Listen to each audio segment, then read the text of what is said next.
Volem centrar l'atenció especialment en els supermercats que ja existeixen des de fa un temps, supermercats on podeu comprar productes ecològics, productes de proximitat, a part dels que són els grups de consum. Per fer-ho, centrem l'atenció en el supermercat de Barcelona, en el Food Coop BCN, i per fer-ho parlem amb la Laura Bosch, que ja hem presentat una mica, però que ara tornem a fer. Laura, molt bon dia. Abans que res, Hola, bona tarda. bona Bon dia. tarda o bon dia, depèn Bon dia, bona tarda. del moment, Bona eh? nit. Exacte. Depèn del moment en què la gent es connecti. Laura, abans que res, defineix-nos una mica la teva trajectòria. Ara definirem una mica el que és Food Coop BCN, com es va crear, quines altres supermercats hi ha, perquè també en tenim altres arreu dels països catalans. Si vols, comença'ns a definir una mica aquesta trajectòria, perquè Food Coop BCN va començar com una cooperativa el 2018 i tu eres part dels que van impulsar-la, no? Sí, exactament.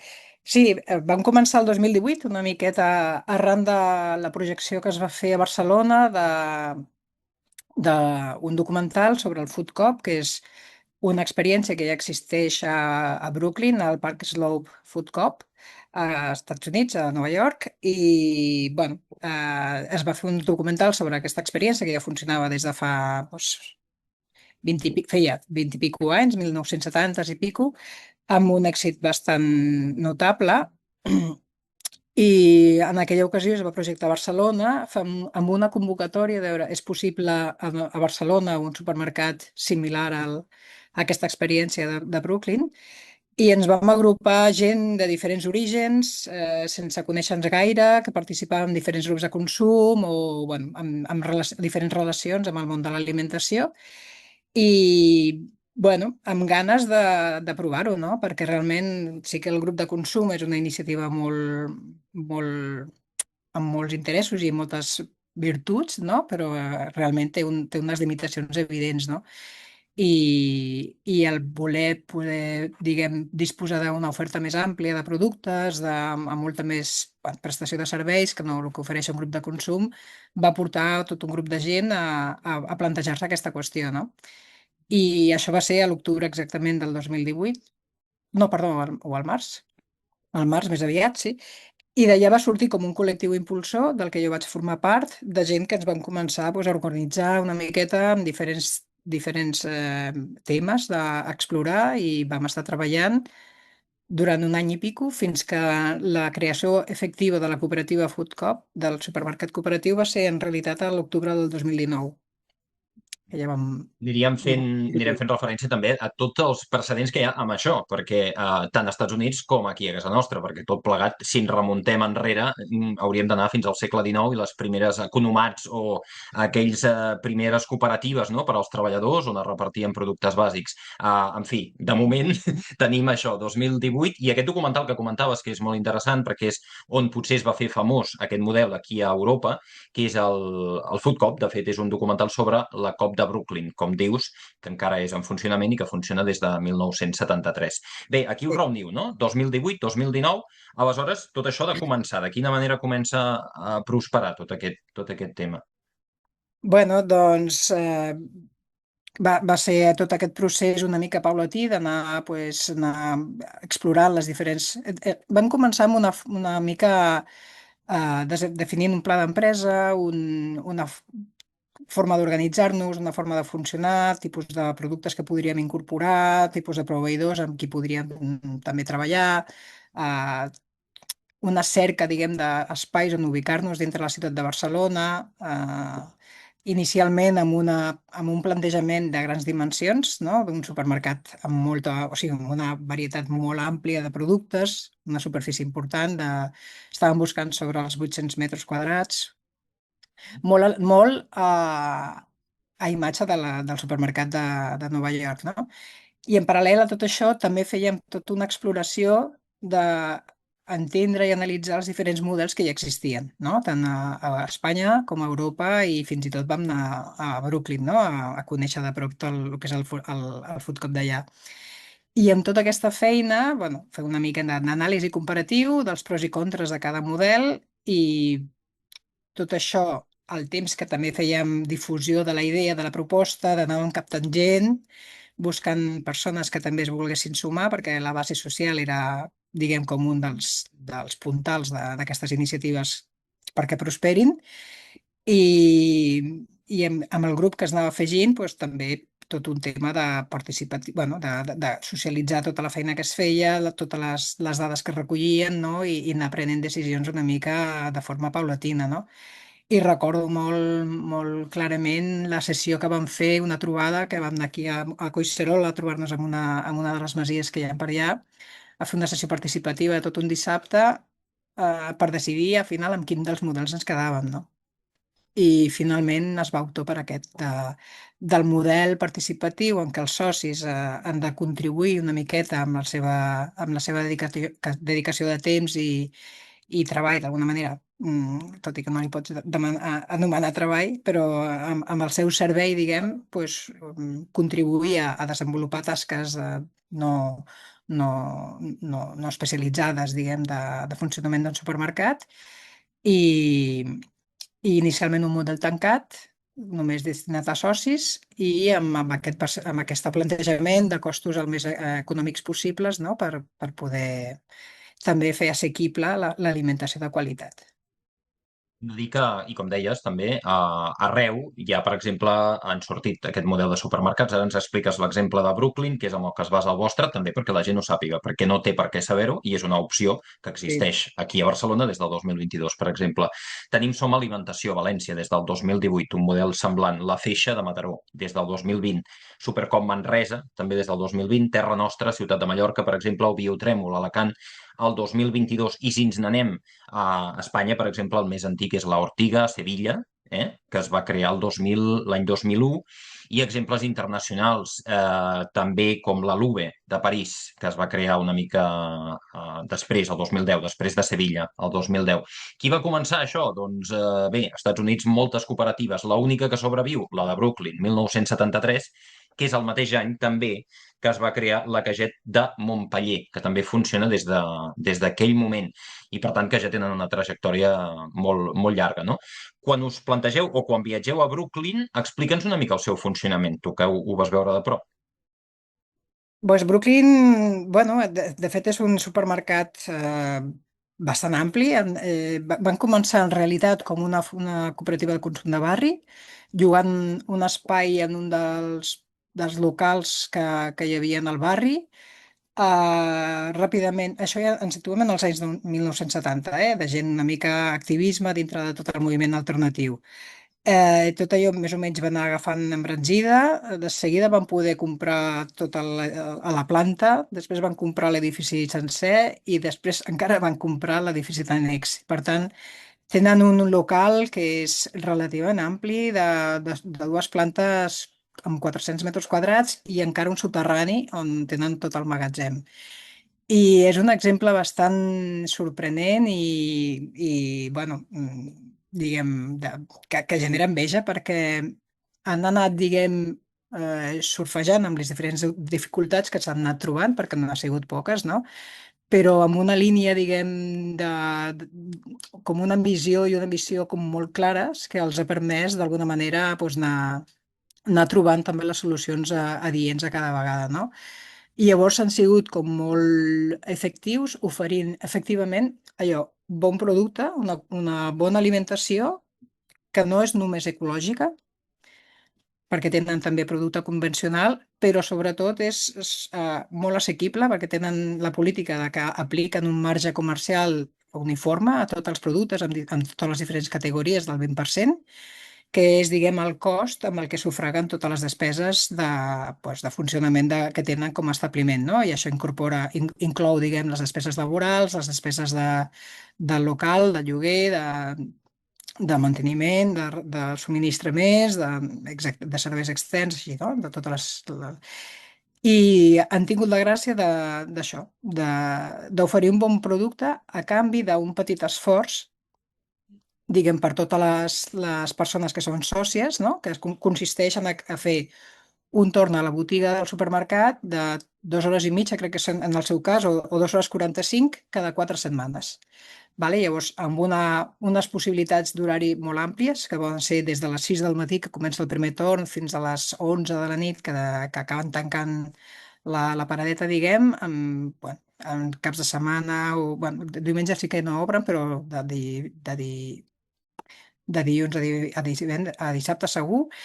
Em, I, diguem, també oferim moltíssimes facilitats des del punt de vista també de que inclouen, per exemple, una servei de llar d'infants per les persones que tenen canalla, eh, la possibilitat de o bé agafes un torn fixe o és en funció de la vida que tens i de la forma dels teus horaris pot ser movible, llavors pots acumular diferents torns en la setmana que et vagi bé i els vas gastant al llarg de l'any, no? I després també uns criteris com molt clars però molt ferms, és a dir, molt estrictes i aplicables a tothom i si t'adaptes bé i si no, doncs no és el teu lloc. Vale? Sí que tenen consideracions en el cas de que hi hagi persones amb discapacitats o amb temes, diguem, hàbils o físics de poder realitzar torns, tot i que els adapten també en la mesura del possible les feines a fer i les persones a partir de determinada edat es jubilen. Llavors poden seguir comprant com a socis sense haver de fer el torn. Slope, que al final és un dels barris més modestos també de Brooklyn, ens situem a Nova York en aquest cas, i que l'èxit també ha sigut potser aquests criteris estrictes han fet també que la cosa arrelés, i fins i tot en una revista de Line Waiters Gazette, és a dir, la revista de la gent que fa cua, no? Perquè hi ha cua, és a dir, hi ha demanda. Sí, sí. Sí, és molt sorprenent el supermercat perquè en realitat, tot i que l'espai és ampli, està atapeït de producte per tot arreu, amb tots els prestatges, o sigui, veus també maneres superimaginatives de presentar els productes, no? Fins i tot penjat amb ganxos o coses així molt curioses. I els passadissos són estrets, de fet, vull dir, és una mica incòmode comprar, però realment tens una oferta tan diversa, de tan bona qualitat i tan bon preu, que la gent pues, bueno, ho porta perfectament. I una de les altres coses que els passaven és que bueno, han hagut d'ampliar, ara no sé quantes caixes tenen, no sé si 14 o 18, ara no recordo, però sí, el tema de la cua a la caixa era tan habitual, no?, que van fins i tot pues, muntar aquesta revista per aprofitar aquests temps d'espera, no? I li van anomenar això, la revista de la gent que espera a la cua. Potser tot bé, cooperativisme i, per tant, també incloure tant productes ecològics com també productes convencionals, perquè al final han de sortir els números, no? Ho dic per traslladar-ho aquí a Barcelona, al vostre supermercat, que pot servir també d'exemple als que hi ha. A Manresa els hem repassat, a Mataró, etc, a Mallorca, tots els altres, eh? Clar, han de sortir els números. Aleshores, això és una qüestió fonamental. Vosaltres com us ho feu o com us ho veu fer des del principi perquè sortissin els números? Bueno, aquesta és una del quid de la qüestió, no? Que de fet més dificultats està presentant, no? No només en el nostre cas, sinó en d'altres dels supermercats que tenen una mica el model similar al nostre. Nosaltres, quan vam sortir, diguem, a funcionar, partíem d'un pla d'empresa segons el qual, amb que aconseguéssim 500 persones sòcies que tinguessin una despesa per mig de 130 euros al mes, això ja ens donaven els números de totes les despeses que havíem de cobrir, no? Amb el marge, diguem, que també havíem definit, que també era un marge, diguem, el més ajustat possible. Això sembla relativament assumible, i especialment en una ciutat com Barcelona, diguem, amb tot el dinamisme, l'activisme i la vitalitat que té la ciutat, no?, des del punt de vista comercial. Però això no hi hem arribat mai de la vida. O sigui, sí que hem arribat a assolir aquest volum de sòcies, però a l'hora de la veritat doncs no s'ha convertit en que totes les sòcies que teníem pues, tinguessin aquesta activitat de compra i molt menys els nivells que necessitàvem, diguem, com a mínim per poder ser viables des del punt de vista econòmic. Ens trobem que estem a la meitat i, no, i difícilment... bueno, estàvem a un terç i ara estem a la meitat i seguim, continuem i fem esforços de tot tipus per millorar aquesta realitat, però és bastant difícil. I de quina manera podria millorar-se això? Perquè el que cal és o més socis, no? Entenc, o més despesa. Sí. Jo crec que la clau per millorar és realment poder oferir una oferta variada, de qualitat i a bon preu, i això és el que també costa arribar a aconseguir, no?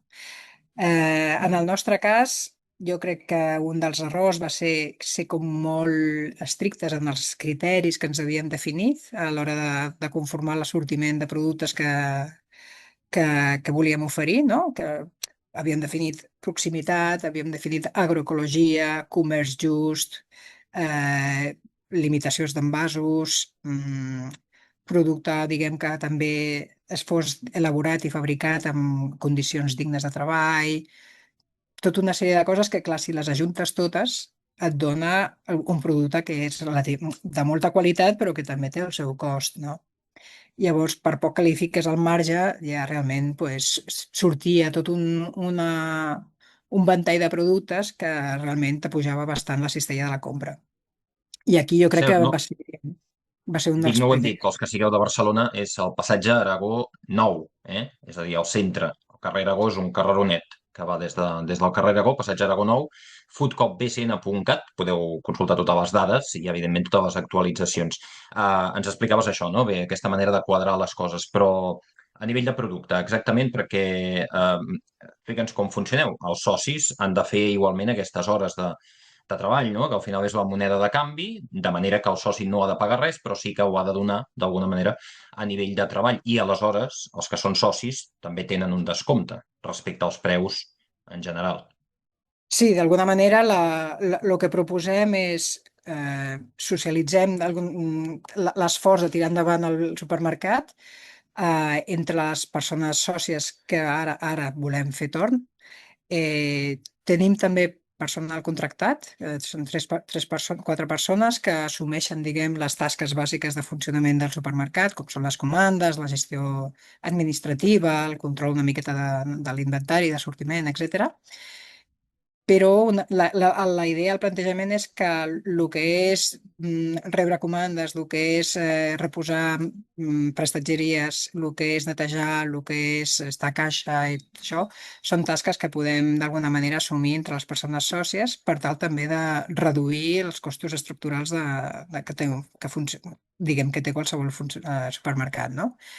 Diguem, aquesta reducció que pugui, pues, d'alguna manera, transportar-se a uns preus més assequibles. Aquesta és la idea de base, no? I la idea és això, poder també comprar producte de qualitat, una mica curat, no? En el sentit de que sigui de proximitat en la mesura del possible, de productors amb qui tenim confiança, que sabem com treballen, que potser no estan certificats, però sabem que estan d'alguna manera produint els productes amb criteris més o menys agroecològics, no? En sentit ample, i per tant, d'alguna manera, també cuidant la terra, cuidant l'entorn, la biodiversitat i preservant una mica un entorn natural que sabem que és important i que necessitem el més saludable possible, no?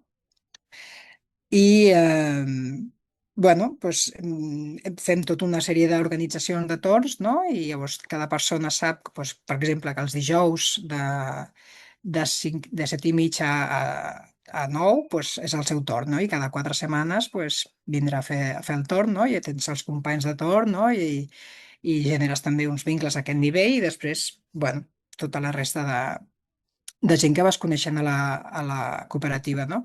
A més, bueno, doncs, òbviament fem assemblees un cop mínim o dos a l'any i tens també la possibilitat de participar com a voluntari impulsant alguna de les diferents àrees també de treball del supermercat, com pot ser doncs, el grup de compres, el grup de comunicació, de comunitat, gestió comunitària o de governança o de TIC, una mica en funció de les teves habilitats, en funció dels teus interessos, també doncs, és molt benvingut a donar un cop de mà aquí. I és una altra manera també d'entrar i veure com funciona això, assumir una responsabilitat en la mesura que vulguis i tinguis ganes de fer, no? I doncs, també a contribuir a tirar endavant tot el projecte, no? Al final, com a molt, són unes 3 hores al mes, que tampoc costa. Nosaltres, si pot ser, doncs fem també una mica d'altaveu en aquest sentit, perquè és habituar-se, perquè és un nou hàbit, és habituar-se i és contribuir doncs, a una possibilitat, no? De que la gent també tingui aquest tipus de productes més assequibles. Bé, de moment pels marges, doncs encara potser són una mica més cars, però sí que tenen aquesta garantia de l'agroecologia. Parlem d'això precisament perquè el món de l'alimentació al final contribueix a moltes coses dolentes per la Terra, tant a nivell de biodiversitat com si parlem d'emissions, es calculen fins a més d'un 30%. El global de la producció d'aliments i distribució d'aliments, que està governada també per grans grups, no cal repassar-ho a casa nostra, doncs aquestes grans cadenes de supermercats, no? A tot això, els productes que no són o que diguem-ne que no entren dintre el segell o aquesta fiabilitat ecològica o agroecològica, quins criteris teniu per incorporar-los també al supermercat? Intentem que siguin el més propers de, respecte als que teníem definits, no? I principalment el tema de proximitat és un projecte, és un criteri important.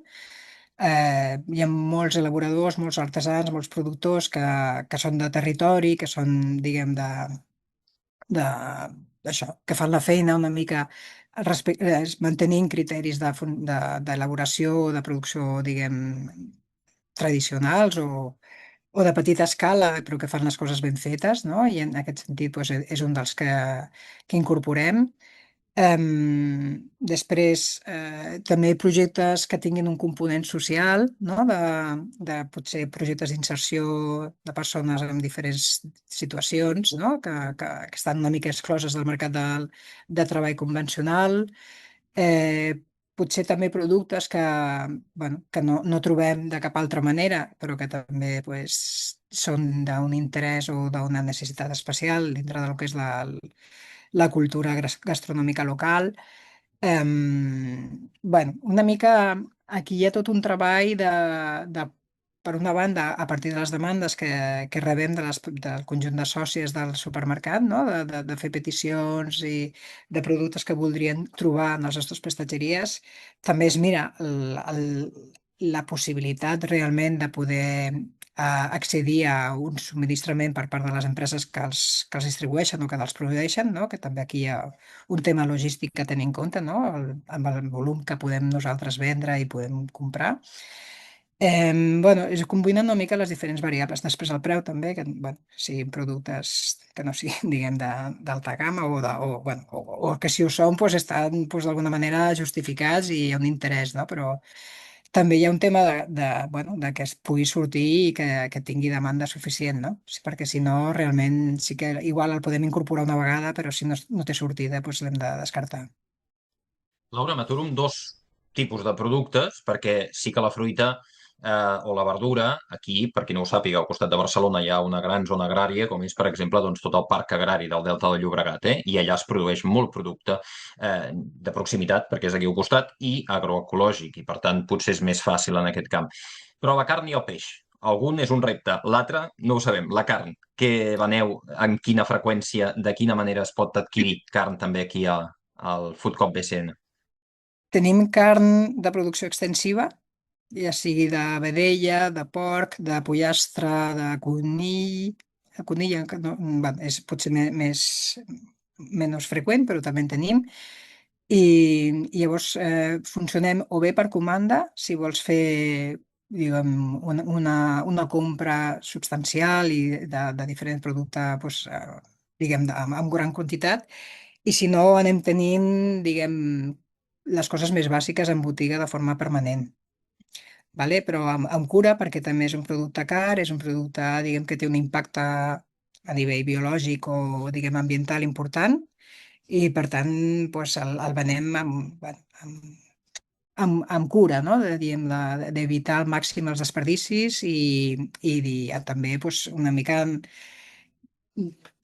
bueno, una mica també seguint el que pensem que seria un principi òptim, no? De que s'ha de reduir també una mica el consum de carn i en trobaràs i en tenim, però no és aquello de a lo, Mm.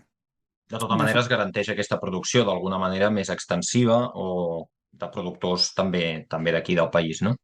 Sí, però per exemple, doncs, bueno, hi ha productes que igual doncs, si els productors que tenim no tenen suficient per poder servir, doncs, no arribem a poder oferir tota, no? En cas de xai, a vegades hi ha temporades que no es troba, perquè realment els elaboradors no tenen xai, diguem, per sacrificar, no? Treballem amb productors petits també, vull dir que treballen de forma també conscient i una mica mantenint les formes més tradicionals d'elaboració i bueno, també a vegades hi ha limitacions en aquest sentit, però en general més o menys sí que podem oferir La producte. carn és un gran repte. L'altre repte, i si m'equivoco em corregeixes, és el peix. Jo diria que no en teniu o que us arriba poca cosa, com a molt enllaunada. No ho sé, ja ens ho diràs tu i ens ho definiràs, però realment és un repte, perquè, és clar, la major part del peix que consumim, o molt del peix encara ens ve de fora, i el que ens ve d'aquí, la major part de la pesca, també ho hem repassat, evidentment, amb altres apartats o vídeos, doncs és de pesca industrial. Ens referim als arts doncs, de palangre, d'arrossegament, sobretot a la costa catalana, o de cèrcol en el cas del peix blau, no? Com està la cosa? Tenim peix enllaunat, òbviament, que treballem amb productors que d'alguna manera garanteixen una pesca sostenible dintre de les mesures dels possibles. Tenim bacallà, diguem, també envasat, diguem, desalat. I de moment no podem oferir gaire cosa més. Sí que ens estem plantejant la possibilitat de fer una distribució de peix de platja, diguem, d'alguna manera, però encara està obert aquest projecte. Ah, són opcions difícils, eh? La majoria de supermercats es trobarien bàsicament amb el mateix problema, d'aquestes cooperatives que hem definit.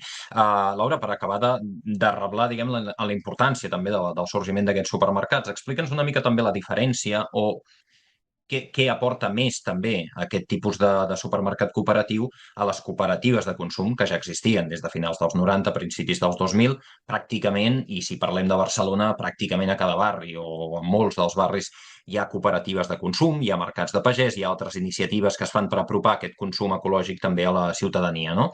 Diguem que vosaltres seríeu com un nucli, com un centre, i a més al centre de Barcelona perquè la gent pugui venir. Mhm.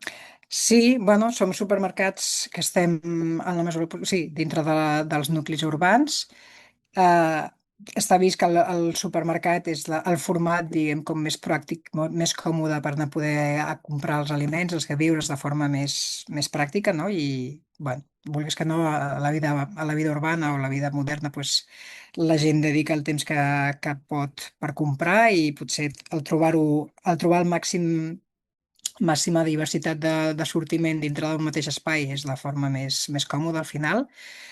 Eh, i llavors, bueno, en aquest cas, un supermercat respecte als grups de consum doncs, ofereix un major assortiment i un major, diguem, horari, diguem, comercial on poder comprar, que pots anar en el moment que et vagi bé i no el dia i l'hora que fan la distribució en el cas dels grups de consum, com és habitual.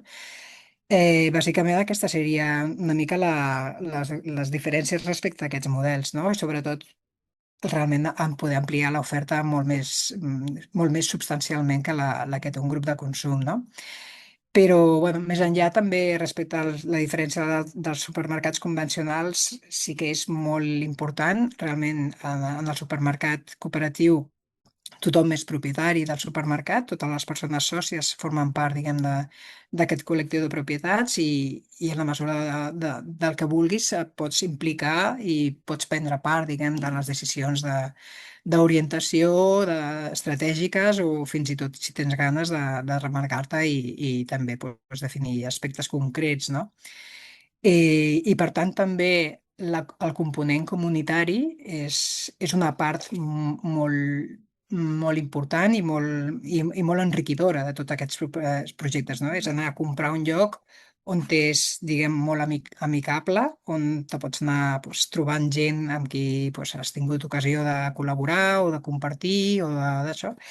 I són productes que veus que també hi ha tota una cura amb la seva selecció i una mirada, diguem, cap a la sostenibilitat, cap a la viabilitat i cap a la defensa d'un territori, diguem, que el necessitem el més cuidat i el més preservat possible, no? I després també dignificant a la mesura també, tant com es pot, la feina dels productors, dels pagesos, dels elaboradors, dels ramaders, dels pastors, no? Que també tenen una forma de produir i de funcionar que té aquesta mirada de preservació i de cura, no? De la vida. Acaba reflexionant, Laura. El passat 30 de juny es va presentar en públic el Pacte per la Sobirania Alimentària. El va dur a terme, o l'ha estat treballant durant més d'un any, a l'Assemblea Catalana per una Transició Ecosocial, ACTE. Podeu buscar tota la informació al respecte sobre això. Ho dic perquè al final són unes 10 mesures buscades amb tots els actors. Evidentment també hi ha pagesos, hi ha sindicats agraris, hi ha molta gent que ha participat, i entre els 10 punts que recull, doncs bé, bàsicament és això, és anar tirant cap a aquesta sobirania alimentària, però feta des del respecte al productor, des d'una producció de proximitat, des d'una distribució justa, no?, dels preus, que això és bàsic, i fins i tot es planteja doncs, aquesta creació d'una distribuïdora o un supermercat públic. A veure, Food Coop no és públic, però sí que acaba complint una mica aquest paper, no? Bé, ho dic perquè el marc ens va portant una mica que cada vegada hi hagi una mica més de consciència o es presentin més alternatives al respecte. Bé, no sé com ho veieu vosaltres des d'aquí i si veieu que això també és complementari, diguem-ne, amb tot el que aquesta demanda d'un supermercat públic amb el que pugueu fer vosaltres. Totalment. Bueno, nosaltres som subscriptors també del pacte de l'Assemblea General per la sobirania, per la transició ecològica, i per tant estem d'acord amb les 10 mesures que s'han plantejat. També vam contribuir d'alguna manera a la seva elaboració participant en tots els processos participatius i, òbviament, nosaltres som fervents defensors de lo que és el, diguem, incloure la mirada de l'economia social i solidària en totes les diferents línies d'activitats relacionades amb l'alimentació, ja sigui en l'àmbit de la producció, de l'elaboració, de la distribució, de la comercialització. Eh, Pensem que l'alimentació és d'una dimensió, és una funció social bàsica, primordial, tant per la salut de les persones com per bueno, la preservació de l'espai, del territori, etc. I, per tant, no es pot deixar a mans de la iniciativa privada ni de la concentració de capitals i de tot aquest sistema capitalista, no? Si pensem en l'educació, si pensem en, no sé, en la seguretat o en la salut, tothom ho té claríssim, que és important que estigui en mans públics. Llavors, l'alimentació, d'alguna manera, també hauria de ser una qüestió que es preservés bueno, o que, diguem, incorpori uns valors bàsics, ètics i allunyats bueno, dels afanys, diguem, de lucre que dominen i predominen, no?, en tot el sector. Llavors, bueno, que ja siguin iniciatives de supermercats públics o ja siguin iniciatives dintre del món de l'economia social i solidària, ens sembla que això és el que hauria de predominar, sí. Doncs ho sabeu, els que sigueu de Barcelona, Food Coop BCN, Passatge Aragó, número 9, foodcoopbcn.cat. Els que sou de València, Som Alimentació, a Mataró, La Feixa, etc, les que hem repassat. De quina manera la gent pot entrar? Ah, i per cert, ho has esmentat, però així com ha quedat molt de passada. Garantiu també aquesta distribució a granel, és a dir, que no hi ha envasos, no hi ha plàstics, eviteu tota aquesta contaminació que també la distribució normal afavoreix en aquest sentit i, per tant, això també és molt positiu, evidentment, pel medi ambient. De quina manera la gent pot entrar amb vosaltres? El fet és fàcil, no? Sí, o ens veniu a visitar. Estem ubicats al passatge Aragó, número 9 de Barcelona. És un passatge que queda, que ve surt, diguem, del carrer Aragó de Barcelona, està entre Casanovas i Villarroel. La ubicació és un dels temes que potser no hem encertat del tot perquè no tenim molta visibilitat, però estem supercèntrics, això sí. També tenim una pàgina web que és www.foodcopbcn.cat, i allà també teniu tota la informació que explica el nostre projecte i hi ha, diguem, les vies, diguem, per fer-se soci.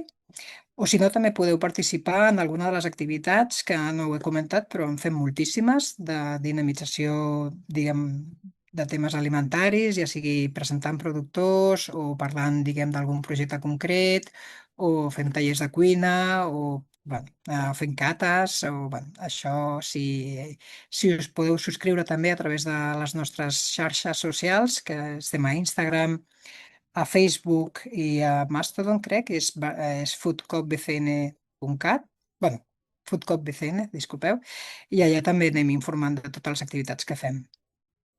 Doncs ja ho sabeu, hi ha gent que ja fa temps que busca solucions a aquest desgavell global de la distribució, producció i consum d'aliments i BCN, Food Cop BCN, n'és una. Així que, per què no, també de participar-hi. Avui l'hem presentat i us ho ha fet, us ho ha parlat perfectament la Laura Bosch, que és una de les seves sòcies, sòcia fundadora també, en aquest cas, des de l'any 2018.